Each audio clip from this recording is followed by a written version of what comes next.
చక్కని సీతకి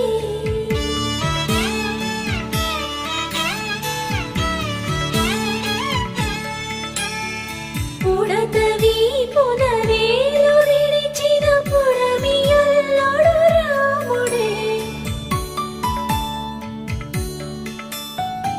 ఎడమ చేతను శివుని విల్లును ఎత్తిన రాముడే ఎత్తగలడా సీత జడను తాళి కట్టే